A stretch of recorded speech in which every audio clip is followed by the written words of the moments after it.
슬프고 아름다운 사랑 이야기 백일홍. 옛날 어느 바닷가에 착하고 부지런한 사람들이 사는 마을이 있었습니다. 아침 해가 두둥실 떠오르면 사람들은 배를 타고 바다로 나가는 거예요. 그리고 싱싱한 물고기를 가득 잡아서 저녁별이 반짝일 때 돌아오곤 했습니다. 그런데 어느 날 이 평화로운 마을에 커다란 걱정거리가 생겼어요. 바닷속에 살고 있던 머리가 셋이나 달린 무서운 괴물이 나타난 거예요. 어여쁜 아가씨를 바치지 않으면 마을과 고기잡이 배들을 모두 부셔버릴 테다. 마을 사람들은 모두 무서워서 벌벌 떨었습니다. 몇 날 며칠을 고민하다 사람들은 어쩔 수 없이 마을에서 제일 예쁘고 마음씨 고운 아가씨를 괴물에게 바치기로 했습니다. 그날이 내일로 다가오자 아가씨가 가여워서 모두들 눈물을 흘렸습니다.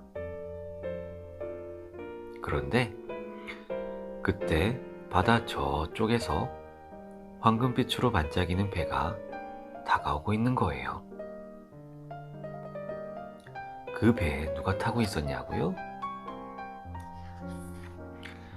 아주 씩씩한 도련님이 타고 있었어요. 도련님은 사람들이 모두 슬픈 얼굴을 하고 있는 것이 이상해서 그 까닭을 물었습니다. 사람들의 이야기를 모두 들은 도련님은 아가씨가 불쌍해서 견딜 수가 없었습니다. 저렇게 착하고 고운 아가씨가 괴물에게 잡혀가야 하다니, 이런. 그래서 도련님은 나쁜 괴물을 물리치기로 마음먹었습니다. 제가 괴물과 싸워보겠습니다. 도련님의 말을 듣고 마을 사람들은 깜짝 놀랐습니다. 정말 용감한 분이시군요. 마을 사람들은 용감한 도련님이 나쁜 괴물을 꼭 물리칠 수 있도록 신령님께 간절히 빌고 또 빌었습니다. 목숨을 구하게 된 아가씨는 눈물이 방울방울 맺힌 눈으로 도련님을 바라보았습니다. 도련님, 정말 고맙습니다. 도련님이 무사히 돌아오실 때까지 이 자리에서 기다릴게요. 꼭 기다려주세요. 100일 안에 돌아오겠어요.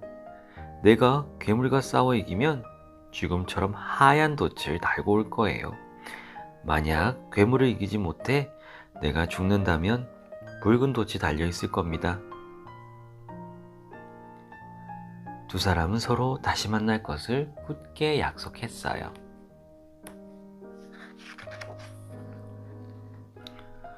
도련님이 떠나고 아가씨는 날마다 푸른 바다만 바라보고 서 있었어요. 도련님, 꼭 하얀 돛을 달고 돌아오셔야 해요. 아가씨는 날마다 간절한 마음으로 빌고 또 빌었습니다. 하루가 가고 이틀이 가고 한 달이 지나고 두 달이 지나고 비가 올 때에도 바람이 불 때에도 아가씨는 그 자리에서 도련님을 기다렸습니다. 시간이 흘러 약속한 100일이 되었습니다. 마을 사람들이 모두 황금배가 나타나기를 기다렸지요. 우와, 황금배다! 황금배가 오고 있다! 사람들이 소리쳤어요. 아, 제발 하얀 돛이 달려 있었으면. 아가씨는 점점 다가오는 황금배의 돛에서 눈을 떼지 못했어요. 그런데 어쩌면 좋을까? 글쎄, 돛대에는 붉은 돛이 달려있는 거예요. 아, 이럴 수가. 아가씨는 그만 그 자리에서 쓰러져 버렸어요. 도련님. 바닷가에 황금배가 닿았습니다. 그런데 배 안에서 환한 얼굴로 도련님이 뛰어내려오는 거예요. 아가씨, 제가 무사히 돌아왔어요. 그런데 이게 어찌 된 일일까? 분명 붉은 돛이 달려있는데 도련님이 살아있다니 말이에요. 두둥. 아가씨가 붉은 돛을 보고 쓰러졌어요. 마을 사람들이 돛대를 가리켰습니다. 도련님은 돛대를 바라보고 깜짝 놀랐어요. 황금배에 달아놓았던 하얀 돛이 괴물이 흘린 피에 붉게 물들어 있었던 거예요. 아가씨, 눈을 떠보세요. 제가 이렇게 살아 돌아왔어요. 하지만 아가씨는 영영 다시 눈을 뜨지 못했습니다. 도련님은 아가씨를 안고 오래오래 눈물을 흘렸습니다. 아가씨. 이듬해 따스한 봄이 돌아왔을 때 아가씨가 서 있던 언덕에서 싹이 하나 돋았어요. 곱게 단정하고 서 있던 아가씨처럼 그 싹은 곱고 고운 꽃을 피웠습니다. 그 꽃은 비가 올 때나 햇빛이 비칠 때나 늘 변하지 않고 100일 동안 피어 있었대요. 사람들은 가엾은 아가씨를 생각하면서 그 꽃을 백일홍이라고 불렀다고 합니다.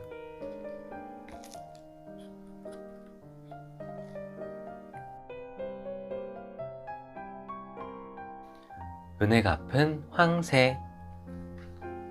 옛날 어떤 마을에 인정 많은 할아버지가 살았어. 어느 날 밤 마을에 비바람이 심하게 몰아쳤고 할아버지는 벼들이 무척 걱정이 되었어요. 그래서 아침이 되자 기다란 살포를 지팡이 삼아 서둘러 집을 나섰어요.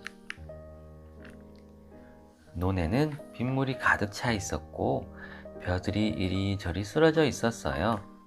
할아버지는 살포로 먼저 논에 갠 물을 뺐어요. 그리고 쓰러진 벼들을 세우느라 몹시도 바빴죠. 그런데 어디선가 퍼드득 퍼드득 하는 소리가 들리는 거예요. 할아버지가 고개를 들어보니 커다란 황새가 죽을 힘을 다해 날개짓을 하고 있었어요. 황새에게 무슨 일이 일어났나? 할아버지는 당장 황새를 쫓아가고 싶었지만 벼들이 걱정이 되어 잠시 망설였어요. 그때 황새가 주르르륵 눈물을 흘리지 뭐예요? 그것을 본 할아버지는 얼른 황새를 쫓아갔어요. 황새 둥지는 강 근처 소나무 위에 있었어요. 할아버지가 황새를 따라 막 도착했을 때 혀를 날름날름거리는 늙은 구렁이가 나무를 휘휘 감으면서 황새 둥지로 올라가고 있었어요. 깜짝 놀란 할아버지는 늙은 구렁이를 치려다가 곧 살포를 내려놓았어요. 예로부터 늙은 구렁이는 무서운 힘이 있어서 함부로 죽이면 훗날 큰일을 당한다는 이야기가 있었거든요. 할아버지가 머뭇거리는 사이 늙은 구렁이가 스르륵 스르륵 움직였어요. 그리고 큰 입을 쩍 벌려 새끼 황새들을 잡아먹으려고 했지요. 새끼 황새들이 오들오들 떨자 어미 황새는 더욱 안타깝게 날개짓을 해댔어요. 할아버지는 마침내 새끼 황새들을 구하기로 마음먹었습니다. 할아버지는 살포를 다시 들어 있는 힘껏 늙은 구렁이를 찔렀죠. 하지만 어쩌면 좋을까요? 그만 살포 끝이 부러지면서 늙은 구렁이의 꼬리에 박혀버렸지 뭐예요. 늙은 구렁이는 부들부들 몸을 떨더니 머리를 바짝 쳐들고는 할아버지에게 마구 덤볐어요. 간신히 몸을 피한 할아버지가 다시 부러진 살포로 구렁이의 머리를 콱 찔렀어요. 그러자 늙은 구렁이는 파르르 몸을 떨더니 어느 틈엔가 부르스름한 연기가 되었어요. 푸른 연기는 할아버지 몸을 한 바퀴 휘 돌고 나서 하늘로 사라져 버렸어요. 연기마저 사라지고 나자 그제야 할아버지는 후유 하고 안심했어요. 한편 늙은 구렁이는 제 모습을 찾아 자기 동굴로 돌아왔어요. 어떻게 하면 저 영감을 혼내주지? 구렁이는 부글부글 끓는 화를 달래며 궁리궁리 했어요. 그러다가 휘리릭 예쁜 꽃이 되더니 아니야. 또 휘리릭 팔짝 뛰는 개구리가 되더니 아니야 아니야 하고 고개를 저었어요. 마침내 휘리릭 미끈미끈한 미꾸라지가 되더니 됐다 됐어 하며 매우 좋아했어요. 하루는 할아버지 집에 미꾸라지 장수가 찾아왔습니다. 할아버지는 미꾸라지를 넣고 끓인 추어탕을 아주 좋아했어요. 그래서 며느리는 미꾸라지를 사서 추어탕을 맛있게 끓였지요. 사실은 늙은 구렁이가 미꾸라지로 변한 것인데 아무도 이것을 눈치채지 못한 거예요.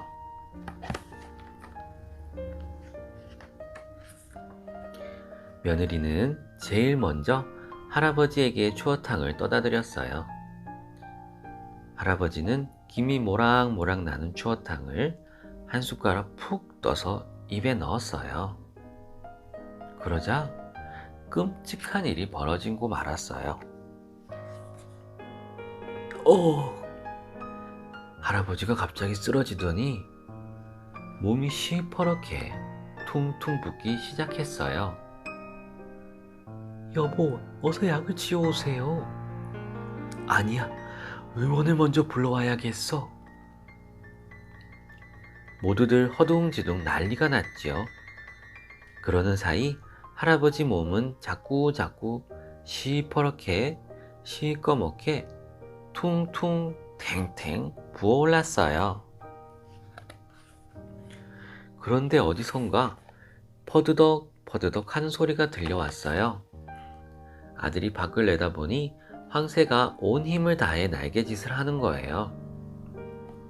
아버님, 황새가 우리 집 주변을 맴돌아요. 이 소리를 들은 할아버지가 간신히 말을 했습니다. 얘들아, 마당에다 멍석을 깔고 나를 거기다 눕혀놓아라. 할아버지를 마당에 멍석에 눕히자 황새가 검은 부리로 할아버지 배를 쪼아댔어요. 갑자기 할아버지가 웩 하고 토를 했어요. 그러자 입에서 미꾸라지 한 마리가 툭 튀어나오더니 휘리릭 몸을 바꾸어 늙은 구렁이가 되는 게 아니겠어요? 으악! 모두들 깜짝 놀라고 말았어요. 늙은 구렁이는 머리를 번쩍 쳐들고 할아버지한테 덤벼들었어요. 그러자 어미 황새는 구렁이의 머리를, 새끼 황새들은 구렁이의 몸통과 꼬리를 검은 부리로 마구 쪼아댔어요. 늙은 구렁이는 독을 내뿜으려 했지만 미꾸라지가 되었을 때 힘을 다 써버려서 그럴 수도 없었어요. 부르르르 부르르르 몸을 떨던 늙은 구렁이는 마침내 죽고 말았습니다. 할아버지는 그제야 머리를 끄덕끄덕 하더니 황새 머리를 쓰다듬어 주었어요. 황새야, 정말 고맙다. 너희들이 내 목숨을 살려주었구나. 이 말을 들은 황새들은 할아버지 주위를 한 바퀴 맴돌고는 저 멀리로 날아갔습니다. 까막나라 불개. 아주 오래된 옛날 이야기예요. 하늘 세상에 까막나라가 있었습니다. 왜 까막나라냐면 그 나라는 늘 어둡고 깜깜했기 때문이에요. 빛이라고는 깜빡거리는 반딧불조차도 없었으니까요. 그래서 백성들은 살기가 몹시 불편했어요. 걸핏하면 길을 잃었고 담벼락이나 기둥에 머리를 콩 찍기 일쑤였지요. 그래서 까막나라의 임금님은 자나깨나 온통 걱정뿐이었습니다. 빛이 없으니 여간 불편한 게 아니로다. 환한 빛이 있으면 얼마나 좋을까? 임금님은 밝은 빛을 보는 것이 가장 큰 소원이었어요. 하루는 임금님이 신하들에게 물었습니다. 어떻게 하면 빛을 가질 수 있겠소? 그러자 한 신하가 대답했어요. 나이가 1000살이나 되어 아는 것이 많은 신하였지요. 인간 세상에는 해라는 것이 있어서 늘 밝은 빛을 뿜어낸다고 합니다. 그것을 가져오는 게 어떨지요? 임금님은 귀가 번쩍 뜨였습니다. 그럼 당장 가져오도록 하라. 하지만 누가 해를 가져오느냐가 문제였습니다. 인간 세상은 너무 멀고 험해서 아무나 갈 수 있는 게 아니었거든요. 그런데 누가 해를 가져오겠소? 임금님이 고개를 갸웃거리자 1000살이나 된 신하가 또 말을 했습니다. 불개를 시키면 됩니다, 마마. 불개는 아주 용맹스러운 개였어요. 부리부리한 눈과 크고 날카로운 이빨, 그리고 억센 다리를 가진 훌륭한 개였습니다. 임금님은 곧 불개를 불러 명령했어요. 불개야, 해를 가져오너라. 불개는 곧바로 길을 떠났습니다. 아주 머나먼 그리고 아주 힘든 길이었지요. 산을 몇 개나 넘고 강을 몇 개나 건넜어요. 가시덤불도 지나고 깎아지른 듯한 낭떠러지도 만났습니다. 하지만 불개는 튼튼한 다리로 달리고 달려 이윽고 인간 세상에 도착했습니다. 마침 인간 세상은 새벽녘이었습니다. 불개는 해가 어디 있나 두리번 살폈어요. 그때 동쪽 바닷속에서 붉은 햇덩이가 찬란한 빛을 내뿜으며 솟아올랐어요. 온 세상에 밝은 빛이 가득했지요. 멍멍, 저것이구나. 순간 불개는 앞뒤 가리지 않고 해를 향해 힘차게 솟구쳐 올랐습니다. 으르릉 망망, 으르릉 망망. 불개는 입을 한껏 벌려 해를 덥석 물었어요. 그러나 그 순간 불개는 엄청난 아픔을 느꼈어요. 이글이글 타오르는 해를 물었으니 얼마나 뜨거웠겠어요? 혀와 입은 말할 것도 없고 온몸이 지글지글 타버리는 것 같았어요. 아 뜨거워 멍멍. 불개는 너무 놀라서 그만 물었던 해를 도로 아 뜨거 하고 뱉어버렸어요. 그 뒤로도 몇 번이나 불개는 다시 뛰어올라 해를 물어보았는지 모른답니다. 하지만 그때마다 너무 뜨거워서 번번이 도로 뱉을 수밖에 없었어요. 그러는 동안 불개의 몸은 온통 그슬리고 데어서 어느 곳 하나 성한 데가 없게 되었어요. 마침내 지칠 대로 지친 불개는 할 수 없이 까막나라로 돌아왔어요. 불개가 빈손으로 돌아오자 임금님은 이만저만 실망한 게 아니었어요. 아니, 해라는 것이 그렇게 뜨겁더란 말이냐? 아휴. 임금님은 땅이 꺼져라 한숨을 내쉬었어요. 우리는 영영 밝은 빛을 볼 수 없단 말인가? 그러자 신하가 말했어요. 임금님, 인간 세상에는 달이라는 것도 있습니다. 해만큼 밝지는 않지만 밤길은 넉넉히 밝힐만 하니 달을 가져오게 하는 건 어떨까요? 임금님은 다시 얼굴이 밝아졌습니다. 그럼 달을 가져오도록 하라. 불개는 다시 인간 세상으로 떠났어요. 산을 넘고 강을 건너고 가시덤불을 헤치고 또 깎아지른 듯한 낭떠러지도 건너뛰었지요. 불개가 인간 세상에 다다랐을 때 마침 그곳은 저녁 무렵이었습니다. 동쪽 산 너머로 희디 흰 달덩이가 서늘한 빛을 솟으며 예쁘게 돋아올랐습니다. 저것이로구나 멍멍. 불개는 억센 네 발을 굴러 달을 향해 힘껏 솟구쳐 올랐어요. 흐르릉 멍멍. 불개는 입을 한껏 벌려 달을 덥석 물어버렸어요. 그러나 그 순간 불개는 엄청난 아픔을 느꼈어요. 얼음장같이 차가운 달을 물었으니 오죽했겠어요? 혀와 입은 말할 것도 없고 온몸이 얼얼하게 얼어붙는 것 같았지요. 아, 차가워. 멍멍. 불개는 너무 놀라서 그만 물었던 달을 도로 뱉어버렸습니다. 불개는 다시 정신을 차리고 몇 번이나 계속 달을 물어보았습니다. 하지만 그때마다 이가 시려서 번번이 도로 뱉을 수밖에 없었어요.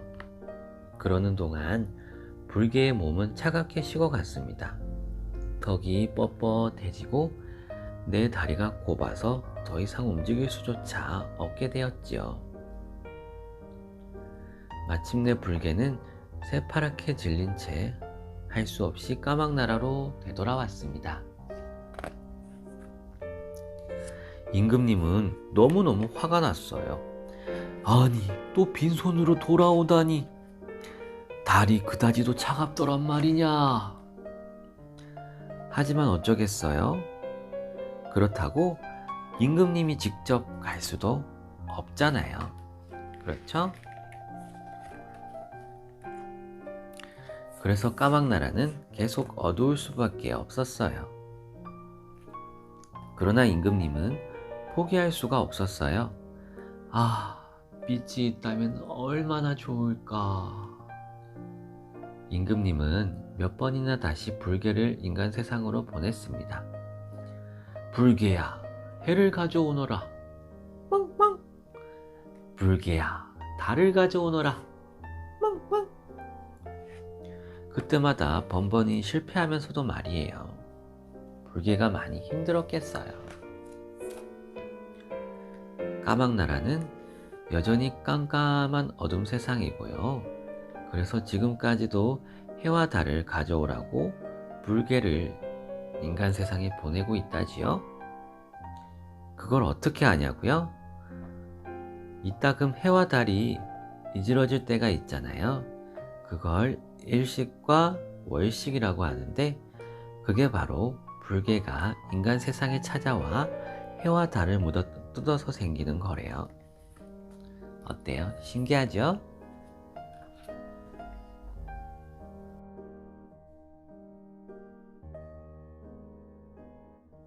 혹부리 영감. 옛날 어느 산골 마을에 노래하기 좋아하는 할아버지가 살았습니다. 이 할아버지 얼굴에는 주먹만한 혹이 대롱대롱 매달려 있었대요. 혹부리 영감, 혹부리 영감, 감 따줄게, 혹부리 따주. 동네 아이들은 혹부리 할아버지를 볼 때마다 놀려댔지만 마음씨가 아주 착한 할아버지는 아무리 놀려도 그냥 허허 이 녀석들이 하면서 마음 사람 좋게 웃기만 했지요. 혹부리 할아버지네 옆집에는 마음씨가 아주 고약한 할아버지가 한 분 더 살았어요. 이 할아버지 얼굴에도 주먹만한 혹이 대롱대롱 매달려 있었는데요. 아이들이 할아버지를 놀려대면 심술부리 할아버지는 부지깽이를 휘두르며 아이들을 마구 쫓아냈어요. 어느 날 마음씨 착한 혹부리 할아버지가 산속으로 나무를 하러 갔습니다. 흥겹게 노래 부르며 나무를 하다 보니 할아버지는 어느새 산속 깊이 들어왔어요. 오라, 해가 이렇게 저무는지도 몰랐네. 그래서 허둥지둥 집으로 돌아가려고 산을 내려가다가 그만 길을 잃어버리고 말았어요. 오호, 이거 큰일 났군. 어디 하룻밤 묵을 곳이 없을까? 그때 희미한 불빛이 새어나오는 집 한 채가 보였습니다. 옳지, 저기서라도 하룻밤을 자야겠다. 혹부리 할아버지는 캄캄한 숲길을 걸어 빈집을 찾았습니다. 한밤중이 되자 혹부리 할아버지는 무섭기도 하고 심심하기도 했습니다. 허허, 이거 심심한데 노래나 불러볼까? 그때 마침 방귀가 나오려고 해서 할아버지는 얼른 방귀 노래를 불렀지요. 방구 방구 나간다, 오거리 대거리 받쳐라, 먹을 것은 없어도 냄새나 맡아라, 뽕. 혹부리 할아버지는 시원하게 방귀를 뀌었습니다. 그런데 그 순간 옆방에서 무슨 소리가 들려오는 거예요. 이상하다. 아무도 없는 빈집인 줄 알았는데. 옆방을 들여다보니 도깨비들이 할아버지 노래를 따라 부르며 춤을 추고 있는 게 아니겠어요?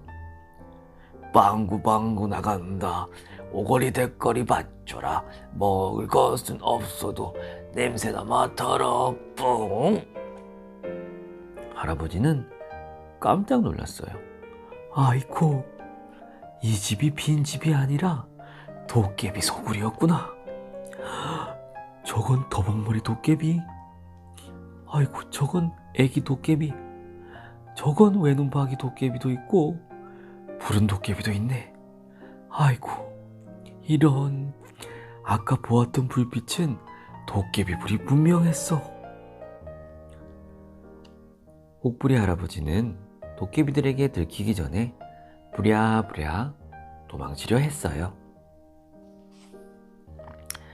하지만 도깨비들이 우르르 몰려와서는 앞을 막아섰습니다. 할아버지, 노래 한 가락 또 불러주세요. 할아버지는 덜덜 떨렸지만 꼭 참고 노래를 불러주었지요. 그랬더니 도깨비들은 얼씨구 신난다. 도깨비들이 장단을 맞추어 춤을 추기 시작했어요. 혹부리 할아버지와 도깨비들은 밤새도록 덩실덩실 춤을 추며 신나게 놀았습니다. 날이 밝아오자 도깨비들이 다급하게 물었습니다. 할아버지, 그런 재미난 노래는 어디서 나와요? 허허, 그야 당연히 내 목에서 나오지. 할아버지, 우리도 목은 있는데 할아버지 얼굴에 달린 게 혹시 노래 주머니 아니오? 아니야, 이건 그냥 혹이란다. 할아버지, 그러지 말고 보물을 잔뜩 드릴 테니 그 노래 주머니 우리한테 파세요. 도깨비들은 대롱대롱 매달려 있는 혹을 신기한 듯 들여다보며 떼달라고 졸라댔어요. 허허 도깨비들아, 대체 얼굴에 붙은 혹을 어떻게 떼어주란 말이야? 할아버지, 그런 걱정일랑 말고 노래나 더 불러주세요. 혹부리 할아버지가 노래를 부르자 도깨비들은 흔들흔들 춤을 추며 방망이를 휘둘렀습니다. 노래주머니야 떨어져라, 뚝딱. 도깨비들은 눈 깜짝할 사이에 혹을 떼가지고 숲속으로 사라졌습니다. 방에는 덩그러니 금은보화 자루만 남아있지 뭐예요. 할아버지는 흥얼흥얼 노래 부르며 산을 내려왔습니다. 혹 떨어진 자리 한번 만져보고 보물자루 한번 만져보고 이게 꿈이냐 생시냐 하면서 말이에요. 혹부리 할아버지는 이제 부자가 되었어요. 할머니는 혹이 없어졌다고 싱글벙글 아주 좋아했지요. 반짝반짝 은돈과 번쩍번쩍 금돈으로 잔치도 벌였습니다. 동네 사람들은 혹부리 할아버지가 착해서 복을 받았다고 모두들 기뻐했어요. 심술부리 할아버지는 혹부리 할아버지가 혹도 떼고 부자가 된 것이 몹시 배가 아팠어요. 이제 마을에 혹 달린 사람이 심술부리 할아버지밖에 없어서 심술이 더 났을 것 같아요. 어느 날 심술부리 할아버지는 대롱대롱 심술부리를 매달고 혹부리 할아버지를 찾아갔습니다. 자네 어떻게 혹을 떼었는가? 혹부리 할아버지가 도깨비들에게 혹을 떼어주고 보물을 얻은 이야기를 해주었겠지요. 이야기가 끝나자마자 심술부리 할아버지는 산으로 갔습니다. 심술부리 영감, 심술부리 영감, 감을 따줄 테니 심술부리 따주게. 이렇게 놀려대는 아이들을 지게짝대기로 때려주고는 실룩실룩 엉덩이를 흔들면서 산으로 갔습니다. 심술부리 할아버지는 나무는 하지 않고 이리 빈둥 저리 빈둥 대다가 해가 지기도 전에 빈집으로 쏙 들어갔습니다. 드디어 한밤중이 되었습니다. 심술부리 할아버지는 도깨비들이 들으라고 듣기 아주 싫은 목소리로 목청껏 노래를 불렀습니다. 도깨비야 나오너라, 울떠먹고 나오너라, 북을 치며 나오너라, 보물 갖고 나오너라. 그때 옆방에서 무슨 소리가 들려왔어요. 심술부리 할아버지는 얼른 옆방을 보았지요. 그랬더니 옆방에서 도깨비들이 떡이니 술이니 한상 차려놓고 놀 준비를 하고 있더래요. 심술부리 할아버지는 옆방으로 쫓아가서 큰 소리로 외쳤습니다. 노래주머니 사시오, 노래주머니 사시오. 내 혹은 보물자루 2자리는 주어야 살 수 있어. 그랬더니 도깨비들이 귀를 틀어막으며 이 영감님 누굴 속이려고 우리가 또 속을 줄 알아? 도깨비들이 투덜대며 심술부리 할아버지에게 몰려들었습니다. 그러더니 다짜고짜 심술부리 할아버지를 방망이로 마구 때렸어요. 영감, 이 혹도 마저 붙여주마. 뚝딱. 아니 이게 웬일이야? 심술부리 할아버지의 얼굴에 주먹만한 혹이 하나 더 늘었습니다. 심술부리 할아버지는 무서워서 덜덜 떨기만 했지요. 도깨비들은 날이 밝아오자 숲속으로 사라졌습니다. 심술부리 할아버지는 엉엉 울며 산에서 내려왔어요. 오른쪽 얼굴에 붙은 혹 한번 만져보고 왼쪽 얼굴에 붙은 혹 한번 만져보고 하다가 저녁때가 다 되어서야 집으로 돌아왔지요. 마음 착한 혹부리 할아버지는 혹을 떼내고 오래오래 행복하게 잘 살았고요. 하지만 욕심쟁이 심술부리 할아버지는 창피해서 밖에도 나오지 못하고 살았대요. 혹 들어갔다가 혹 부지고 왔다는 말이 이렇게 해서 생겨난 거예요.